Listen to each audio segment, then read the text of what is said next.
Dear Senator Lacson and honorable members of the Blue Ribbon Committee, I am Roberto Bernardo, formerly an Undersecretary for Operations of the Department of Public Works and Highways, DPWH.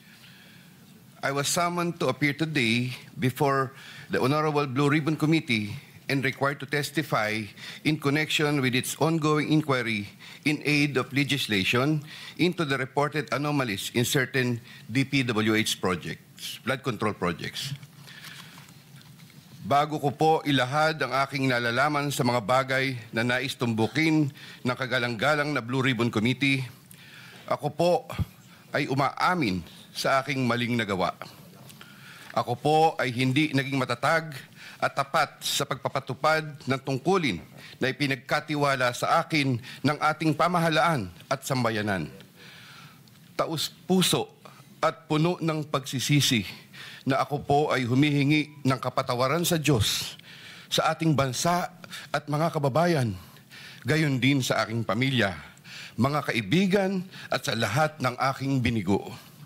Nakagawa po ako ng pagkakamali at pinahintulutan ko po ang aking sarili na maging kasangkapan sa pagpapatupad ng isang masamang gawain.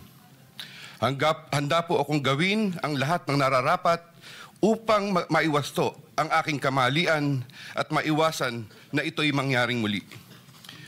I wish to assure the Honorable Blue Ribbon Committee of my full cooperation with the investigation. I am submitting an affidavit outlining my knowledge and of involvement in certain events material to the subject of investigation.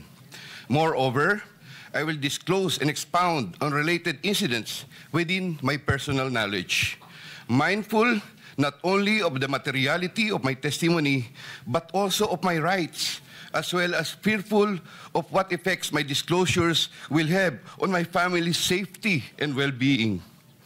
I have applied before the Department of Justice for coverage as a state witness under Republic Act No. 6981, otherwise known as Witness Protection, Security and Benefit Act.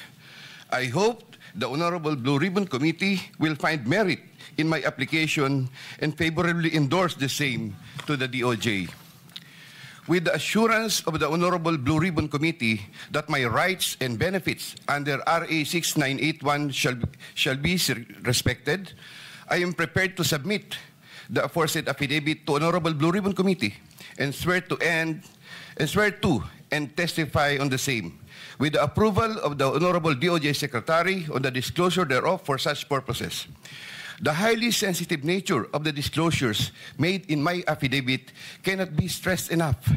These deal with involvement in irregularities of 4 senators and 1 congressman, 1 member of a constitutional commission, and 1 undersecretary, seriously undermining public trust in 2 out of 3 branches of our government and a constitutional body, thereby posing a significant threat to our national security as it may lead to political instability, which may weaken the ability of the government to function effectively.